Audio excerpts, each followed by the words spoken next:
All right. Hey, what is going on, everybody? I am back for part 3 of reading the book slowly. I'm just looking to make sure that it's streaming good. I hate the delay on this because I never know when it's actually recording. But I'm gonna try to keep the intros and all that down so that way we can get right into the book. So we've done part 1 and part 2. We've talked about the preface. We've talked about important literature and why it's important, and then kind of identified some things that maybe Fenn was hinting towards in his book. And we're ultimately going to try to do the same thing with the chapter First Grade. Once we get into Gypsy Magic, I'll pull up the online PDF so that way we can go through it. Dang, I thought it was something that we were going to cover today, but I guess not. The online PDF covers Gypsy Magic. Yeah, from Gypsy Magic. I guess we're not going to be getting into that one right now. I thought there was a chapter that I was about to read through. Yep, My War for Me. Nope, that's it. Alright, so that'll probably be on the next installment right there. But anyways, let's see if we got anybody in the chat. Sledneck, Day, Hooli, Treasure Getter. Read the book slower. Alright. I would like to believe that I have too much time on my hands. I had the day off of work today. So I wish I could put out a schedule for you guys, but I'm just not able to because of my work schedule. I don't know until last minute the days that I'm going to be working. So I pretty much got to get videos in wherever I can. And then hopefully when I get to Fort Campbell, I'll have a more definitive timeline of time that I'll have off. And that way I can put out a schedule for people to actually view. I can't flat tell you, but read the first pages.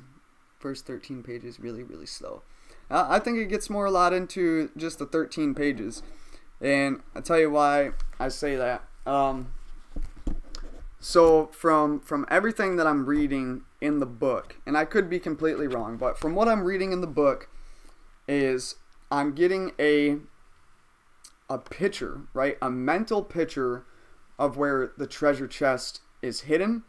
And I'm also getting a mental picture of how the chest is hidden. That information, just because people have been so close and walked right past it, that I'm probably going to keep to myself. But even with, I mean, if you go through and you read the book, right? Or if you're listening to what I'm saying, when I'm pointing out stuff, I think the same mental picture will start happening to you guys, especially the mental picture of how it's hidden. But if people have been within 200 feet, then I don't necessarily want to talk about how it's hidden, because that could be one of the reasons why they went right past it. But yeah, that's just a couple thoughts of mine. But, I think that what Forrest said isn't a lie. I think that there are subtle hints sprinkled all throughout this book. And if you're not paying attention, then you're going to miss them. And even then, you don't necessarily know what's a hint and what's not a hint, right? I could be making ridiculous connections with everything that I'm reading, but it seems pretty apparent that Forrest is going out of his way to point certain stuff out to us, right? And with that being said, I'm going to go ahead and get into this chapter because pointing out is one of the first things that we're going to talk about. Alright, so the chapter First Grade, I guess you could call it a chapter. Alright, my father was a teacher at Lanier School when I started first grade, and after a couple years, he became the principal. His promotion was a really big deal because he got his own parking spot in front near the door where he went in. I remember standing there while he hammered the wooden sign into the ground, Mr. Fenn, Principal. But I can't say the sign didn't make a difference in my life because it did. No one else had a sign, so it was easy to notice, and I used to point it out to all the kids. So is Forrest pointing out the fact of a wooden sign to us, right? And you know, you might be able to make a connection with the blaze, right? If you've been wise and found the blaze. Well, what's a blaze? A blaze is a trail marker, right? So is he describing a place that has a bunch of trails but only one has a sign, you know? Is when he talks about his dad's promotion being a really big deal, is he talking about a piece of land that got promoted to the point of being a protected land, right? Like maybe it was just, you know, whatever, people didn't really pay attention to the significance that it had, and then all of a sudden it got upgraded to being a protected property or something like that. So just something to think about, right? And maybe there's an admittance there with a senior citizen discount, and that's why he's talking about the $6.50, or the guy picking on elderly gentlemen being like, hey, you know, I think you qualify for a senior citizen's discount. But I mean, that could all be reaching, but it seems to me that this point right here where he says, but I can't say the sign didn't make a difference in my life because it did. No one else had a sign, so it was easy to notice, and I used to point it out to all the kids, right? And I feel like when he's saying I used to point it out to all the kids, I feel like he's saying that he's pointing it out to us as well. He says, there was this one guy, John Charles whatever, who didn't like me or the sign much. He told my friend Billy Joe Ray that he was going to beat up on me just so he could see how high I'd bounce. Sometimes John Charles would bring a little jar of green olives to school and wave that thing in my face. Can you imagine that? It was one of those long, thin jars with a green lid, and the olives looked like they were placed there one at a time. What was that all about anyway? So again, he's asking us a question. He's asking us the question because he wants us to search for the answer for it. All right, so firstly, I'm going to talk about John Charles Fremont. So John Charles Fremont is one of those other important guys that we have never heard of, right? But back in his day, he was pretty much more famous than Lewis and Clark were, right? He traveled the same trail as Lewis and Clark. He was a cartographer. He made maps. Maybe he even made some good maps, right? And maybe one of those good maps is a map that we need to be able to find the treasure. I don't know. I'm probably just reaching here. But for John Charles Fremont to be so famous, why did we only learn about Lewis and Clark in school, right?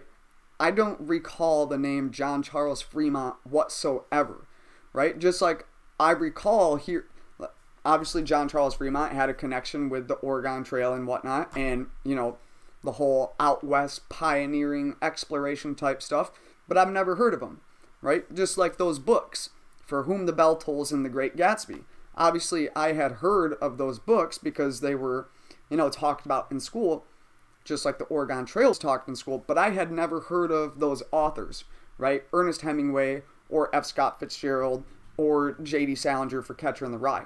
So he's bringing up significant stuff, but he's questioning how he had never heard of those people, right? Those people that were supposed to be so important, but we had never heard of them. So he says there was this one guy, John Charles whatever, but he doesn't remember his last name, but he sure remembers Billy Joe Ray, right? Again, like I said in the last video, Forrest has an amazing memory. He remembers freaking everything. He wrote an entire book about his childhood. I can't tell you what I did a month ago, let alone memories from my childhood, but here Forrest recalls everything, right? So I don't think he forgot about John Charles Fremont, right? Especially if, or I don't think he forgot John Charles whatever's last name, especially if he was a bully, right? If you were bullied in school, I would imagine that you would recall that person's name, right? Maybe not their middle name, which is like, why do you know John Charles's middle name, but you don't know his last name? All right. There was another thing I was going to point out. hold on. Hopefully I have it. You know what? I don't think I do. Ah, man. Oh, I remember what it was. Hold on a second. Okay. Give me 2 seconds. Okay. Alright, so remember, the book, Important Literature, right? So, Important Literature, he mentions the line from Catcher in the Rye, right? He says, if you really want to hear about it, the first thing you'll probably want to know is where I was born and what my lousy childhood was like and how my parents were occupied and all before they had me and all that Copperfield kind of crap. But I don't feel like getting into it if you want to know the truth. And I pointed out yesterday, or in my last video, that he left out the word David, right? Implying David Copperfield. So if we look into David Copperfield, we come across the person that wrote those books, right? Those important books that we've all heard of. And who is this author? None other than Charles Dickens, or what we know as Charles Dickens. But his real name, okay, is, let me see if I can find it, is John Charles Dickens. But it might be Charles John. Just give me 2 seconds here. And what I found interesting is he wrote the book Oliver Twist. So if you imagine, you know, olives waving, right, an Oliver Twist type deal. So could he be hinting towards that and not John Charles Fremont at all? So let me just, I want to get my facts right before I put it out there. And I'm just going to do it by typing in John Charles Dickens. Charles John Huffam Dickens. Jeez, oh Pete, that's a mouthful. Charles John Huffam Dickens was an English writer and social critic. He created some of the world's best-known fictional characters and is regarded by many as the greatest novelist of the Victorian era. So, could he be hinting towards that, right? Because we just covered a chapter called Important Literature, and now we're leaving this chapter and we're going into first grade, and you know there's still this name connection. The question is, you know, why is it in there? But another thing that I want to point out is talks about waving. So 2 things, right? John Charles Fremont had a flag, right? And the flag was, you know, the official story is that the flag was an eagle clutching an olive branch, and the eagle's beak and talons were bloody, right? But the olive branch symbolizes peace. So the flag is pretty much saying like, hey, you know, we're here to be peaceful, or we don't want any trouble, but the blood on the beak and the talons symbolize, but we're not afraid to jack you up if we have to, pretty much. But then there's another interesting story I read the other day. It's published in a Wyoming EDU website or whatever, that pretty much says that the facts that we got about John Charles Fremont's flag are actually wrong, and that the eagle was clutching a peace pipe. Now, why does that sound familiar, right? Because normally an eagle, you know, on a typical flag, an eagle is clutching an olive branch, right? Which is pretty much what I just said. But this document is stating that the eagle was clutching a peace pipe. We all know that Forrest Fenn has Sitting Bull's peace pipe. So is there a connection there, right? I don't know. But now when he talks about this, so there's an olive connection one way or another with John Charles Fremont. You know, was he waving the olives in his face as a sign of peace, right? You know, John Charles Fremont is the bloody eagle, or the John Charles whatever is the eagle with the bloody talons and beak. So he's not afraid to, you know, rough you up if he has to, but he's he's waving these olives, you know, just like he would wave an olive branch, saying like, you know, I don't want to fight anymore, I want to be friends. And that's why Forrest is saying, what was that all about anyways? Or is it, you know, an Oliver Twist from Charles John Huffam Dickens? But another thing, he talks about the long, thin jar with a green lid, and the olives looked like they were placed in there one at a time. So everybody's trying to figure out what brand of olives this is. And I don't necessarily know if the brand of olives is important. I think somebody, I think it was Why Must I Go? I think he says Del Monte or something. I can't remember what he says. But what I learned is there's two types of olives, or there's two types of jarred olives, right? There's tossed olives, which, you know, a machine or, you know, employees are throwing the olives in, putting the cap on, sending it down the assembly line, and that's it.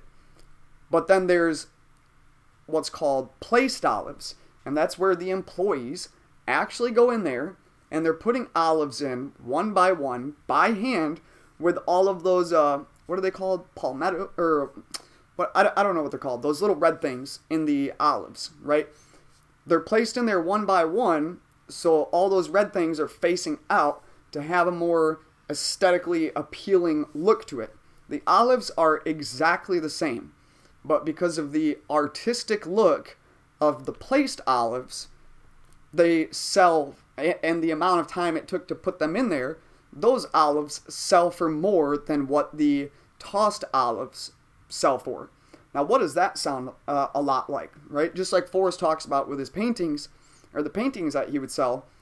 You know, he says, you know, when he talks about somebody being mad once they've bought a knockoff, and he says, you liked it when you bought it. You bought it because you liked it. And now that you found out that it's a counterfeit, I don't want to call it a counterfeit, but like a reproduction or something like that, now you don't like it? Who's the fraud here? So the exact same olives, just worked differently. The exact same paintings, just one's a reproduction, or one's a copy, or in the style of, right? And then, you know, Forrest talks about the, you know, how he had to make a decision of what he was going to sell. Was he going to sell the real paintings, or was he going to sell the same ones, just not the real ones, for a lot cheaper? I don't think he ever gives an official answer of that to us, but if you look at what he's talked about, like the George Washington picture and all that, you know, and the price tags that he had on some of these pictures, you know, I really think that he wanted more of a genuine history attached to it picture or painting, and not a reproduction. So again, I think there's another connection there as well. But he says, what was that all about anyways? Again, he's asking us to look into it. But he was having a tough life, and I felt kind of sorry for him. His mother used really bad language on him, and she didn't even care who was standing around with big ears. I mean, it was really bad language, and it ticked off my father pretty good when he heard her say some of those things to her kid. I guess she never understood the irony of calling him a son of a bitch. All right, so let's look at that for a minute.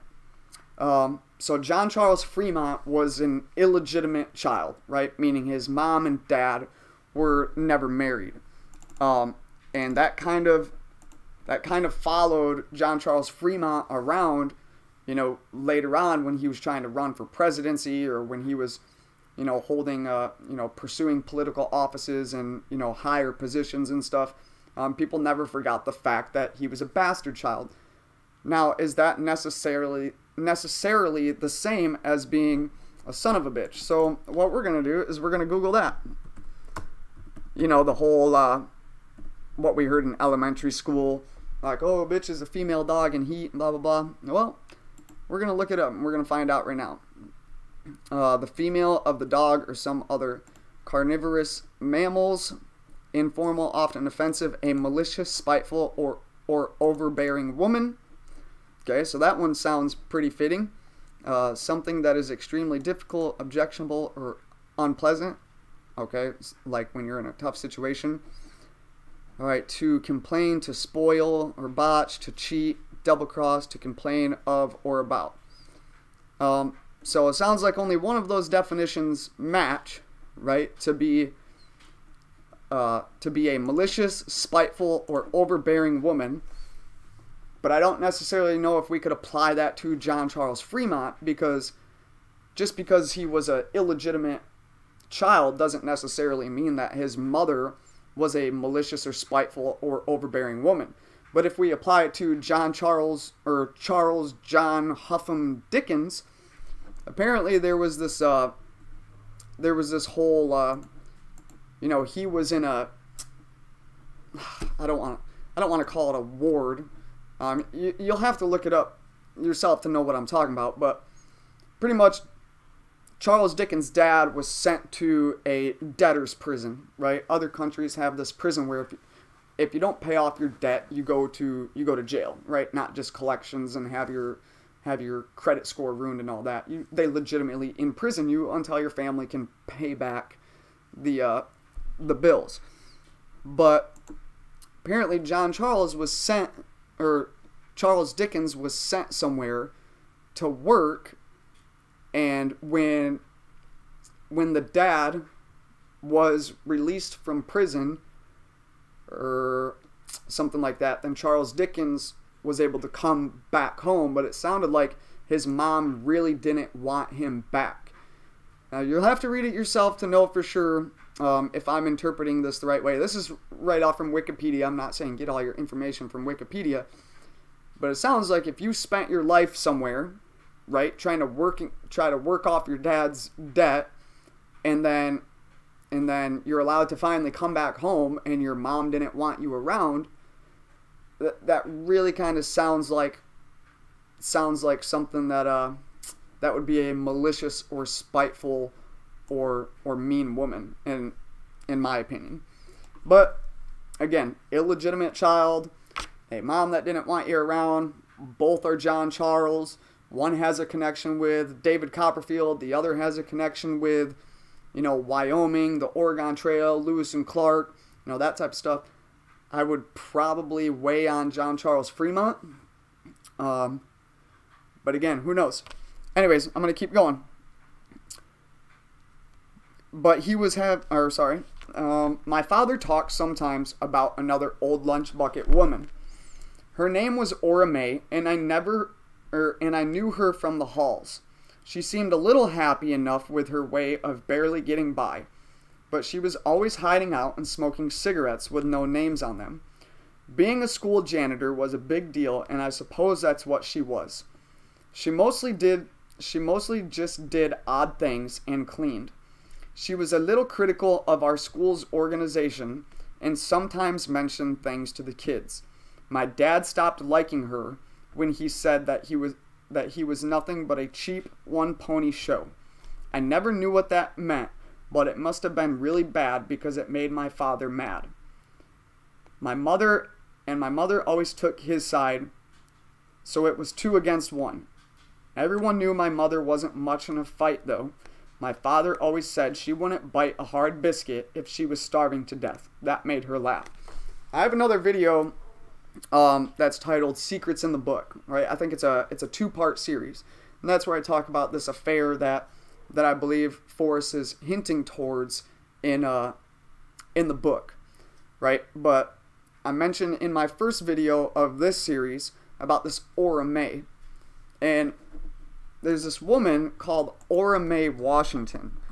And Ora Mae Washington was a black tennis player, right? And she's in the Hall of Fame, right? Like dual sport trailblazer Ora Mae Washington gets her due in Basketball Hall of Fame, right? So she was known as a trailblazer, right? She was the first, right? So that's another thing. Like Ernest Hemingway, J.D. Salinger, F. Scott Fitzgerald, John Charles Fremont, Ora Mae Washington, they were the first of their kind and the first of their time, right? They had revolutionized something for the first time and kind of set the precedence of things to come, if that makes sense.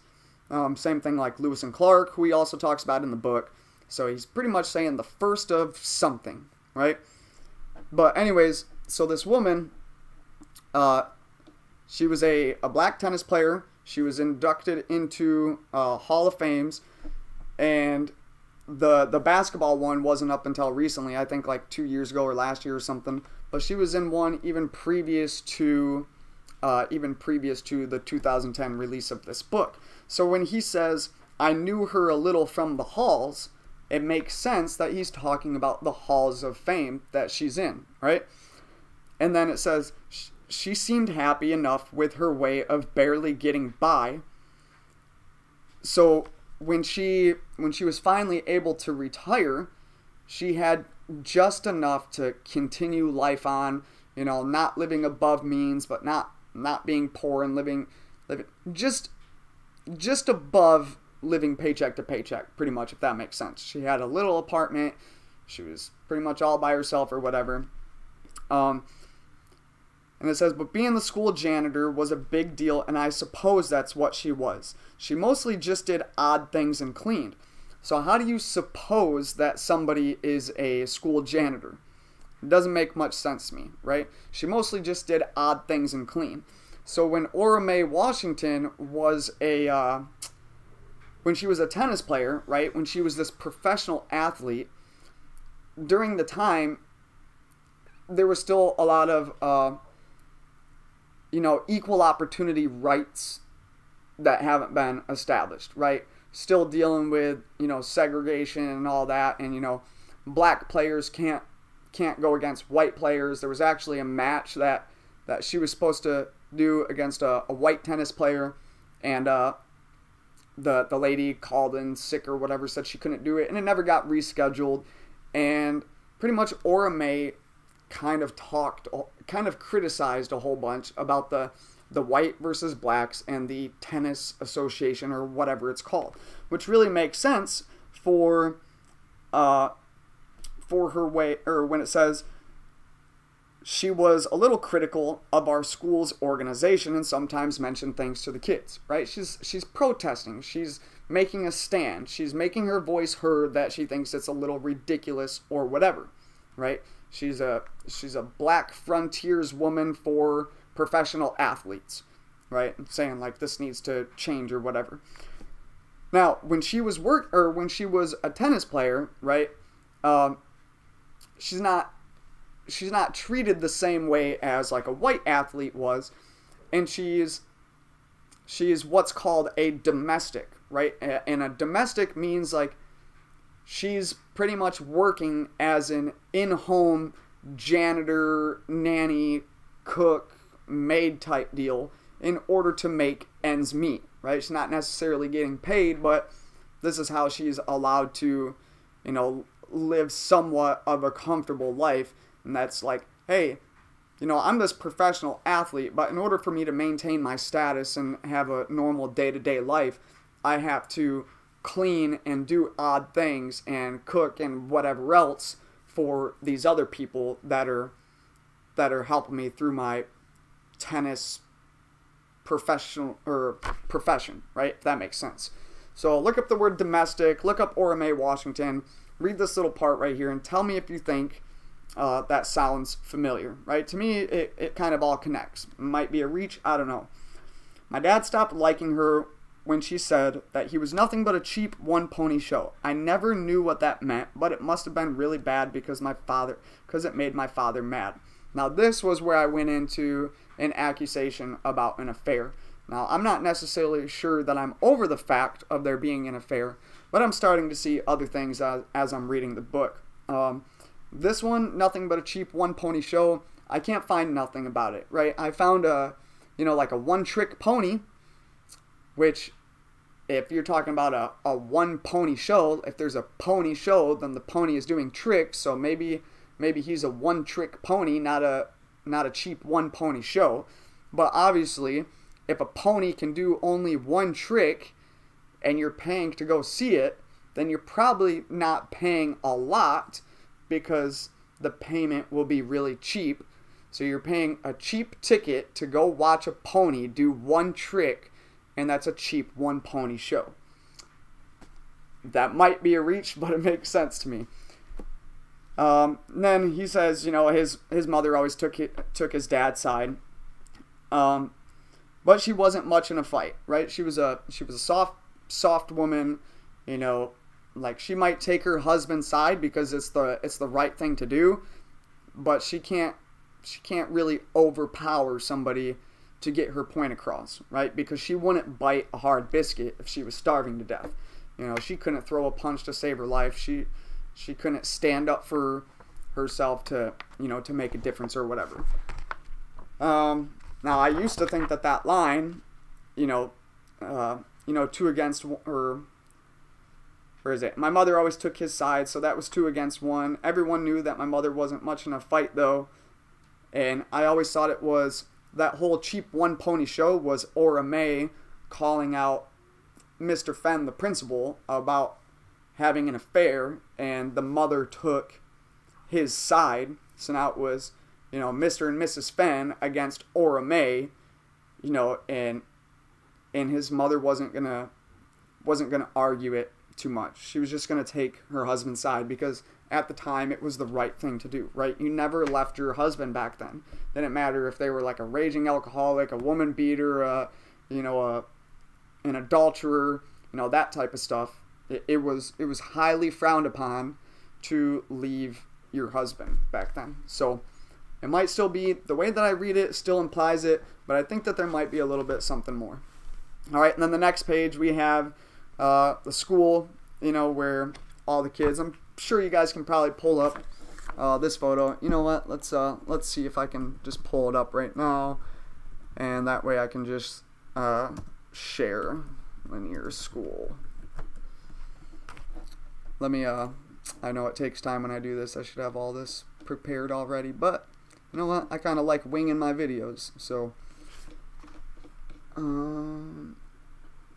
the thrill of the chase. So I ended up privatizing, or I ended up setting one of my videos private, but just because I said maybe a little bit more in the video than what I should have. But in case you didn't watch the video, I ended up reaching out to Fenn and asking him if I could do an audiobook. And I explained, you know, like, hey, we can still, like, all I'm asking for is the audio rights. I'll make it really professional. Like, give me a tiny percentage or whatever just to cover the costs and make it, you know, make it worth doing, because I'll obviously need to take a lot of time editing software and make it sound really good, like a professional audiobook and not just me talking into a microphone. Give the rest to Collected Works Bookstore and still put that 10% into the Cancer Foundation. And Forrest replied back, he says, my books are no good without illustrations, or without the pictures. So, but, you know, like a month prior to that was the fact, or somebody said that Forrest had said that there are no hints in the photos, right? And I think he was talking to Cynthia Meacham or something like that, if I remember correctly. But I'm like, well, if there's no clues or hints in the photos, then why is Forrest telling me that his books are no good without the photos? So I'll leave it up to you guys to decide if they're important or not important.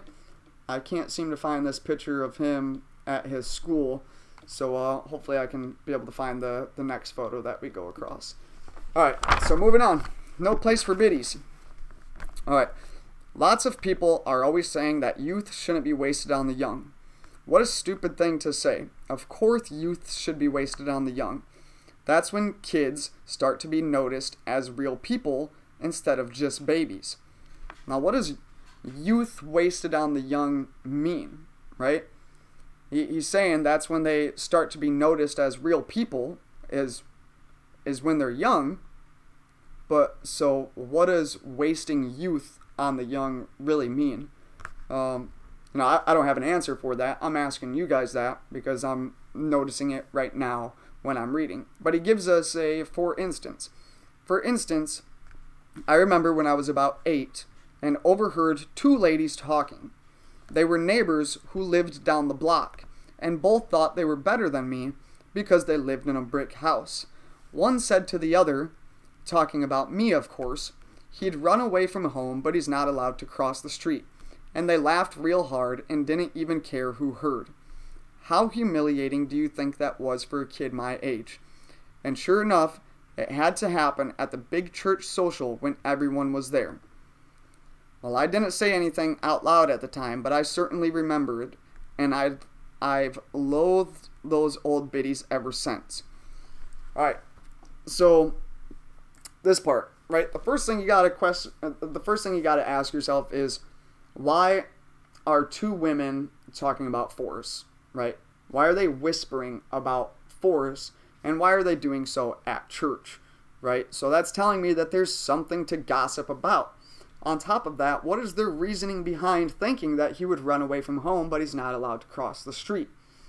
So I always thought that this was hinting towards kind of a broken home type situation, right? Especially if you factor in what I had just said earlier about, Forrest's dad, his mom, and Ora Mae, and, the argument that had taken place there.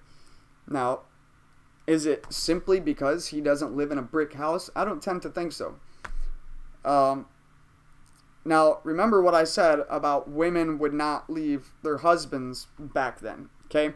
And then consider that when I mention that this part right there, he'd run away from home, but he's not allowed to cross the street. There's a book that's called I Would Run Away from Home, but I'm Not Allowed to Cross the Street.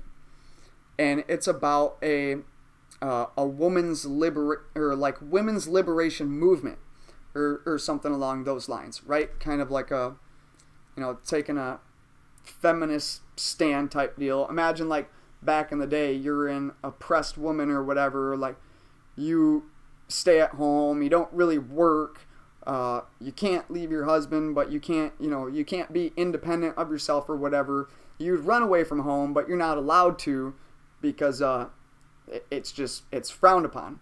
And Forrest is going to talk about that here in a second, okay?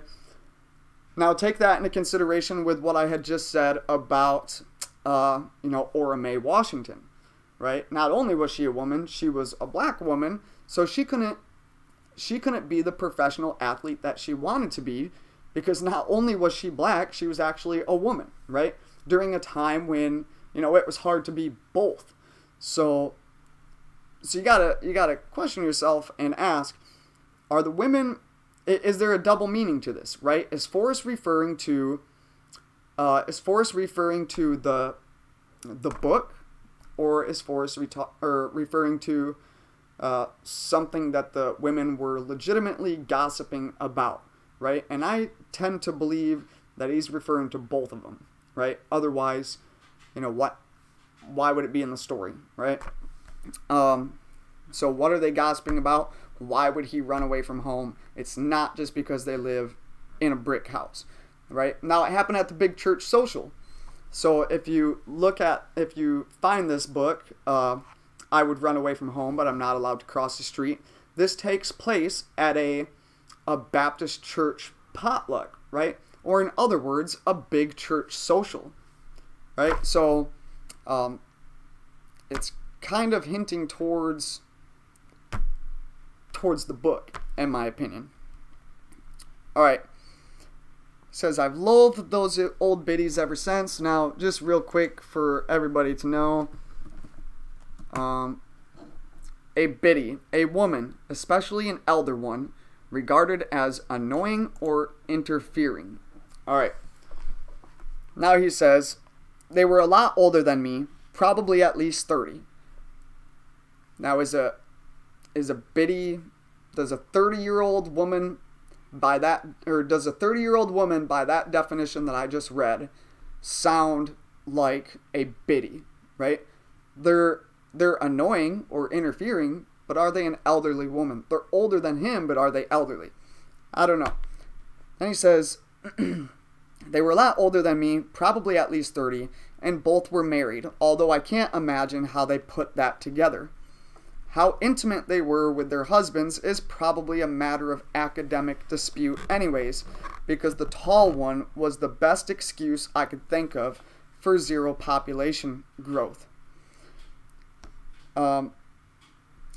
So part of me when I read this, right, is keep in mind there's two women here, and they're both married, but he's not mentioning anything about the husbands being around, and he's wondering how they could pull off being married, considering the fact that he's taking into account a fact of 0% population growth. So I always read this thinking that he was talking about a homosexual type situation, right? The two old biddies were actually lesbians. There was no husbands. They were married to each other, and there was zero population growth, right? It sounds crazy. It sounds outlandish. I understand that. Now take into consideration what I just said about the women's liberation or women's civil rights type stuff, right? The women's rights movement, if you will. And I would cross the street, but I'm not allowed, or I would run away from home, but I'm not allowed to cross the street. He's pretty much implying all the things that women couldn't do, but wanted to do, right? And hold on a second.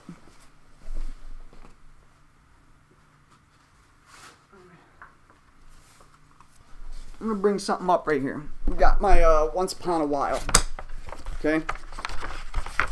And I'm gonna bring something up real quick. Let me just give me 2 seconds to find it. So I had an autographed copy of The Thrill of the Chase. I had the one that I always used, and then an autographed one, and I cannot find the thing anywhere. I have no idea where it would have gone. But okay, let me find it. Let me just think of what it was called. Salute Warrior Lessons.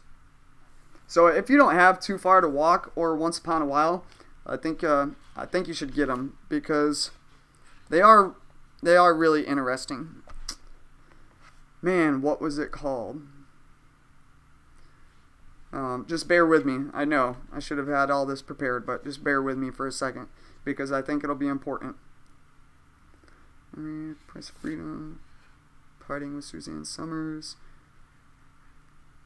me and Michael Douglas. I wonder if maybe I just flip through the pages, if I'll be able to find it. Man, I wish I could find this quicker. There's a chapter titled Divorce Logic, which would make a lot of sense for what I was just saying. You know what? I'm just gonna flip through it and see if I can find it.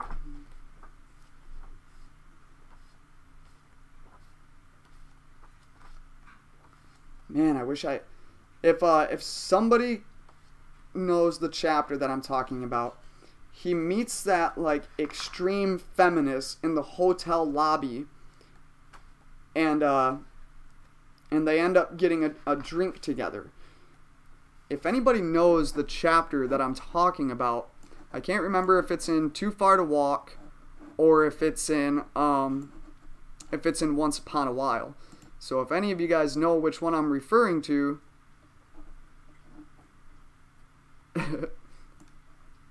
I'm not always at home though. I'm rarely ever at home. But yeah, if anybody knows what chapter I'm referring to, man, I might have to find it, and then Bela. Yep. Now that you say that, okay.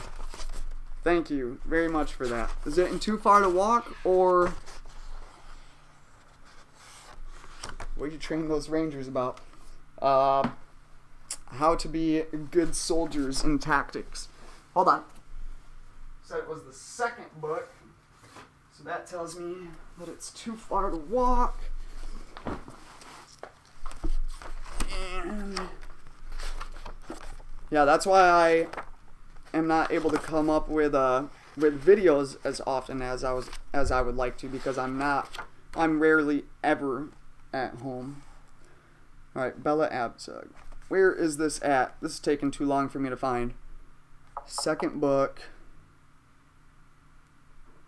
Yeah, this is taking too long to find and just slowing down and losing views right now. So I'll come back to it if anybody happens to know where the heck it's at, because I can't find it.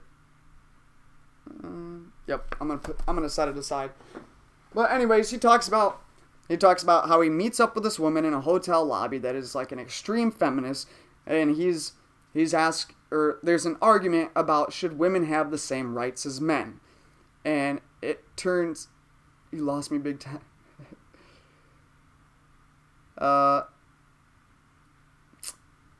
I'm just throwing ideas out there, RFHecky, but yeah, they have this argument about should women have the same rights as men. They do this back and forth arguing thing, and you know, if you tie that chapter into the book, I would run away from home, but I'm not allowed to cross the street. And then, you know, you picture the kind of meek housewife of the 1930s and 40s, and how women weren't allowed to do the same thing as men, and even, you know, stuff like that. Then it kind of adds in together. Is it a reach? I don't know. Possible. Probably. It probably is. But it's just the way that it's worded in there. I have since, for the most part, I have changed my mind on the possibility of an affair. For the most part, right? Still, the way that I read it, something is pointing out, right? And if you go back and you watch my video, my 2-part series video, or Secrets in the Book, and you listen to the things that I'm pointing out, and you listen to how I'm reading it, I think you would be able to see how I'm coming to that conclusion. Whether it's accurate or not, I don't know. But the next chapter that we're going to get into is the biggest part of why I thought that there was an affair. On top of that whole cheap one pony show comment and how the wife took the dad's side and all that. But you know, these 2 old biddies, there's something more to this story right here about the 2 old biddies. If they're not freaking lesbians or whatever, yeah, that's one thing, right? It wouldn't help the search anyways, right? Unless there was a location, right, where there was an extreme, extreme women's liberation movement, and that happened in the Rocky Mountains. That would be significant, I would think. Okay, he was 8 years old and overheard an adult conversation and thought it was about him. That could very well be. Absolutely. I would not disagree with that. But if we're going with that logic, why would Forrest automatically assume that they were talking about him unless there's something that he felt unconfident about at home? Right? There had to have been a reason why he would have thought with that logic. Think about all the fraud. It is exciting. But if they weren't talking about him, then Forrest, for some reason, thought that they were. So the question is, why would Forrest think that they were talking about him when he heard he would run away from home, but he's not allowed to cross the street? That means subconsciously, there's a reason why Forrest Fenn would feel the need, or would feel like people were talking about him in that sense. So something is going on at home, or there's some sort of reason, you know, whether it's simply for the fact that he's poor and that's why he equates it to these guys having a brick house, or to these old biddies having a brick house. Like, yeah, they said it to me because they have, or they said it about me because they're richer than me, right? But I don't think so, okay? Because I don't think Forrest's parents were as broke as everybody else during the Great Depression, right? They made yearly trips to Yellowstone, right? Most people couldn't even like drive their car out of town and stuff. They really had to ration everything that they were doing. They had to be careful. They were freaking scared of putting money in banks, so they were hiding it in their yard and stuff. So somebody just told me it was on page 171. So we're going to go there. We're going to read it. All right. I know I'm getting off track, but bear with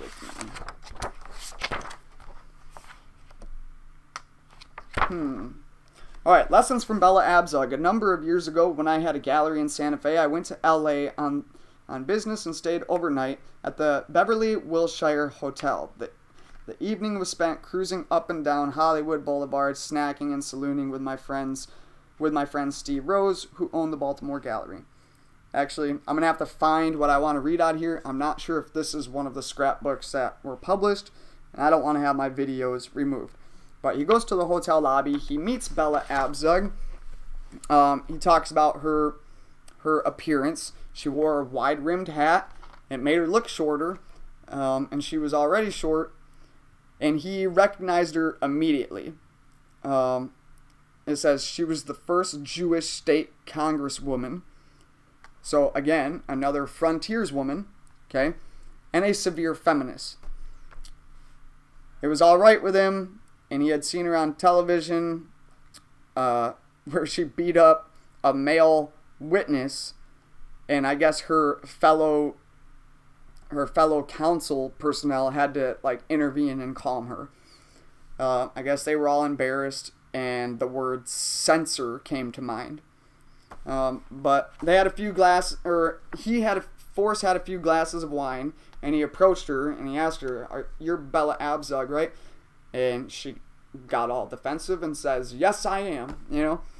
And Forrest tells her, "I've never liked you, but maybe I'm wrong. Can I buy you a cup of coffee?" And she says, "Yes, you can." So she grabbed his arm, she brought him to the coffee shop, and then there they sat. Apparently President Carter had appointed her to like a high commission position for women's affairs, which is exactly what we're talking about, right? I would cross the road, but I'm not allowed to cross the street, and women's rights and liberation and all that. And then fired her when she criticized him, and him being President Carter. Now it said he just Googled her. He Googled Bela Abzug, and here are some of her quotes. Now I have not Googled this, but if there's one trend that we have seen is the fact that Forrest changes quotes to how he wants them to be. So the first one, women have been trained to speak softly and carry a lipstick. Those days are over. The second one, the test for whether or not you can hold a job should not be the arrangement of your chromosomes. The third one, I began wearing hats as a young lawyer because it helped me establish my professional identity. Before that, whenever I was at a meeting, someone would ask me to get coffee. And we are coming down from our pedestal and up from the laundry room. We want an equal share in government, and we mean to get it. All of the men in my office can type. So again, she's saying we want the same rights as everybody else. Now he says, she asks him, so they get into a conversation at the coffee shop. "Do you believe in equal rights for women?" she asked. Forrest says, "I don't. I don't believe in boys in the Girl Scouts. I don't believe in men in the ladies' room. And I don't believe in American women being drafted in the army to fight hand to hand with the Viet Cong in Vietnam." To which she quickly replied, "That's different." Forrest said, "No, it isn't. Equal means equal," which I agree. Equal means equal. If you're going to pursue equal, then equal needs to mean equal in every aspect. She says, "You're a damn chauvinist." And Fenn says, "That's not what we're talking about." Or she says, "You're a damn chauvinist."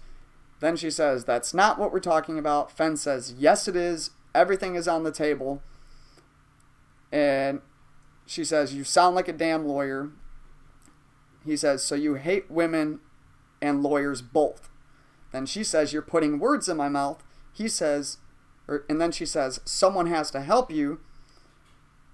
Fenn says, "I'm not intimidated by your hat." She says, "Be careful, Sonny, you're getting brittle." And it went back and forth, right? Just this little back and forth argument about women's rights. Now, later on, she says, "Look, I don't care if little boys want to go with the little Girl Scouts, and if perverts want to go in the ladies' room, we can handle that. But I'm wondering how in the hell you would deny the rights of women who want to fight in their country.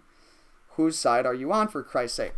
Now, he didn't say that women shouldn't be in the military. He said that women shouldn't be drafted, right? And we're kind of facing the same thing in today's time with women joining the infantry and, you know, all that type of stuff. But, you know, the fight hasn't necessarily stopped yet. You know, even back then, you know, the 1930s all the way until right now, we're still fighting equal rights and all that. What do you say to a woman who thinks like that? I was completely denuded, out of ideas and out of courage, all at the same time, and wishing I were out of the dumb coffee shop. But soon we both started laughing and pointing at each other and claiming victory. That sweet, chunky feminist could tell some pretty risque jokes. So finally, after all the fighting, they came to an agreement and they became friends, right? Which sounds a heck of a lot like I would run away from home, but I'm not allowed to cross the street, right? Sounds a heck of a lot like, you know, the strides that we've made since Ora Mae Washington and everything else. So, I don't know. It might be something, it might not. But to me, it kind of sounds like a women's liberation type thing, right? And throughout the book, there's this pattern of being the first for, you know, whatever. Like setting the stage for this event, setting the stage for this event. You know, I'm going to continue on, though, because I got to definitely at least get past this chapter. I don't have much anyways. He says, besides, I could cross the dumb street anytime I wanted to, and it was stupid of them to say I couldn't. I walked to school almost every day, didn't I? And the cars were whizzing every which way, weren't they? Real quick, why is Forrest walking to school if his dad's a principal at the same school? Right? Like, what? That's kind of messed up. Like, hey, son, I have to go to the same school as you, but have fun walking. Unless maybe he just wanted to walk. I don't know. And cars were whizzing every which way, weren't they? But just to be safe, my mother always told me to wear clean underwear in case there was an accident. She was smart like that, and I usually did what she said because I loved her so much. She was a perfect example of nature's long-sightedness, and everyone around our block knew it. And just to prove the point, when I walked to school, I always watched where I put my feet on the sidewalk. Step on a crack and break your mother's back. I always remembered that one, and that's why my mother was so proud of me. Now, here we go again. As far as running away from home was concerned, no kids did that back then because they just didn't. Those things came later when girls started making trouble. Again, when all the rebel rousing and the feminist movement and all that stuff started coming about, right? That's when, you know, like the girls started telling the guys, like, oh, come sneak out home, blah, blah, blah. We're entering into a different decade, a different time era. You know, we have the influence of everything around us, you know, like, look at the difference between people now versus people back in the 1930s, 40s, 50s, even, you know, 60s. You know, once we hit like mid-60s, 70s, 80s, 90s, the 90s were awesome, but just because I was a kid then. But even to now, like, the human personalities and the human nature has just taken a shit, you know. Anyway, those two old biddies are long since dead, and what do I care? That'll teach those two. Again, what do I care? He's asking us. So the question is, who is he referring to, and why is he asking us what he cares? Obviously, he cares enough to have remembered this throughout his life. It's a significant memory for him, unless he's just making up the whole story to fit some hints in there or whatever. But if it is a real memory, then it was important enough to remember. So we have to figure out, why does he care that those two old biddies are long since dead? Right? And then, now right up here, he says, she was the perfect example of nature's long-sightedness, and everyone around our block knew it. So going back to my old affair idea, right? Long-sightedness is the inability to see things right in front of you, right? You can't see things that are staring right in your face. For the most part, the majority of definitions are going to talk about nearsightedness and long-sightedness, referring to like the eyes, right? The eyes' actual abilities. But in like the metaphoric sense, it's talking about your inability to see like what's in front of your face. Like, and the question is, if you have the inability to see things that are right in front of your face, and the whole block knows it, what is that thing that she's unable to see? But it's the same thing that everyone around the block can see. And this is why I suggested the affair, right? Or the possibility of an affair. Something is going on that she can't see because she's this sweet woman that looks out for her family, takes her husband's side, and isn't much in a fight. And she's blind to the fact of what's going on right in front of her. Now, is she really blind? I don't know. Or is she just ignoring the fact? Now, I'm assuming that it's probably ignoring the fact, and because of those things that I just said. You know, she sticks up for her, or she stays by her husband's side because she doesn't have a choice, but I'm sure she loves him too. And she looks out for her family, and she, you know, she doesn't want to believe it, right? But everyone around the block knows it. Everyone around the block knows that the mother is the perfect example of the mother's long-sightedness, meaning she can't see what's right in front of her face, so everyone around the block can see what she can't see. Whew, I hope that makes sense. Alright, and I'm going to leave it at that. Now, just to clarify, the next chapter, the next chapter that we're going to get into, jump-starting the learning curve, you know, this is the biggest thing that brought the affair idea, you know, drew it in, right? And I started noticing other meanings for this chapter. So I was going to make a video, you know, like apologizing for, you know, for coming to that conclusion. But I don't necessarily think that I was wrong. So, you know, I'm still analyzing it. I'm still trying to figure it all out. And if I come to the point where, you know, where I believe I was way off, then I will publicly apologize to Forrest and for anybody else that I put that idea into their head. But I think that, you know, a couple of the points that I make aren't necessarily a reach. Now, it might not have to do with an affair necessarily, but I do think that there's something being hinted towards as far as like a woman's movement, if that makes sense. At least in these couple chapters. Just because, you know, all the hints or all the stuff that has been brought in.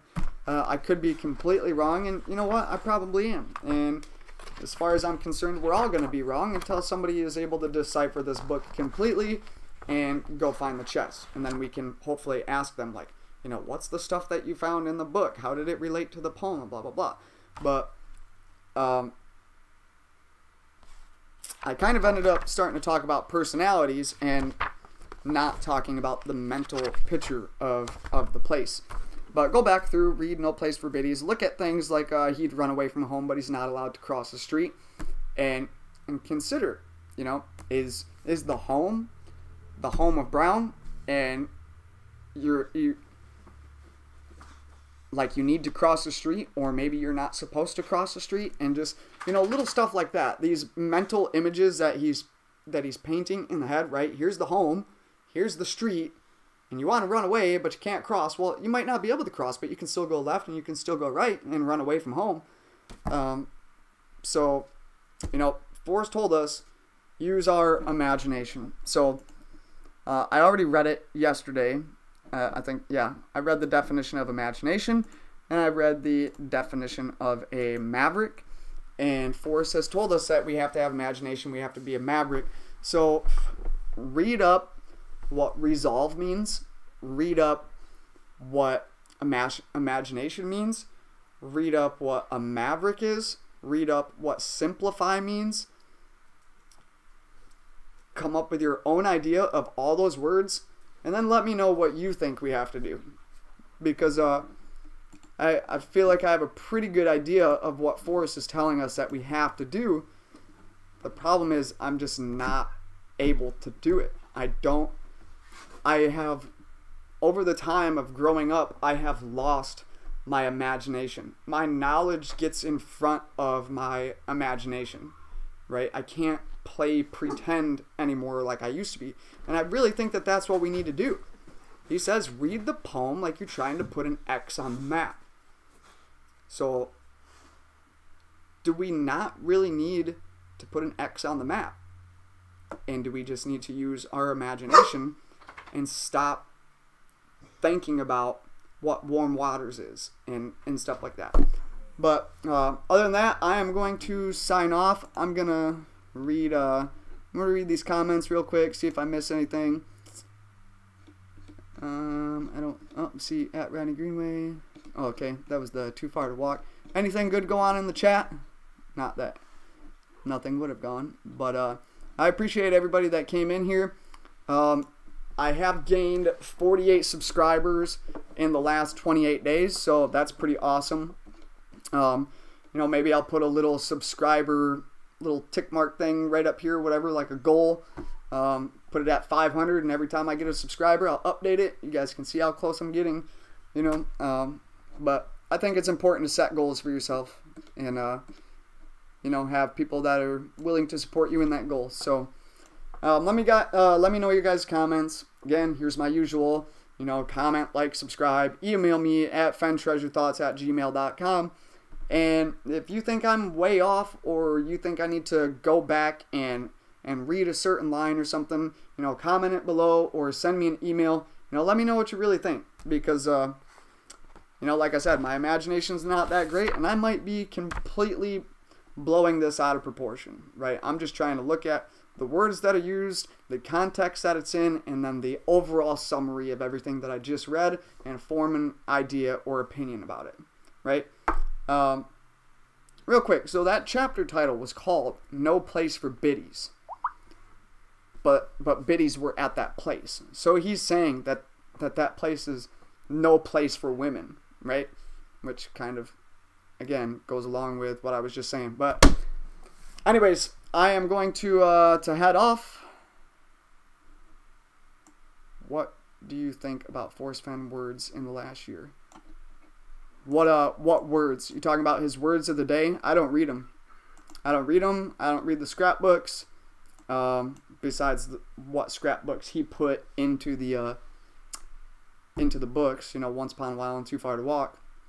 But other than that, no. Oh, real quick. So for my channel, if anybody in the chat room is interested in this, I have been trying to build an intro, and I just can't figure the crap out, you know.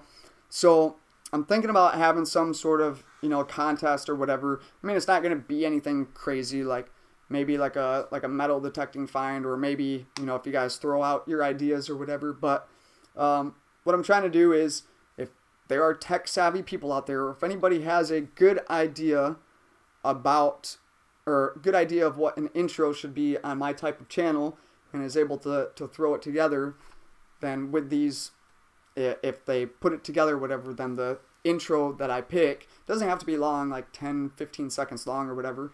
Probably 10 is fine. But I've been trying to figure out, been using like Panzoid and whatnot, and it's nuts. Drives me nuts. Can't figure this stuff out. I'm not good at any of this. So yeah, I figured maybe you as the viewer might know me a little bit better, because I might come up with a dumb intro or put, you know, just stuff that really doesn't fit my channel simply because I think it looks cool. But you guys as the viewer kind of know, you know, seeing me from an outside perspective might be able to provide better insight and actually be able to do it. So oh, it's definitely not. But yeah, I'm gonna hop off. If there's anybody interested in that, you know, let me know in the comments if or if anybody can help me out with it or whatever, or if anybody has any ideas for, you know, that giveaway intro type thing, like what I should give away for an intro or whatever, you know, shoot it to me in an email or down in the comments, and hopefully I'll actually get some viewers that know how to do that type of stuff. But other than that, all right, take it easy, guys. Thanks for watching.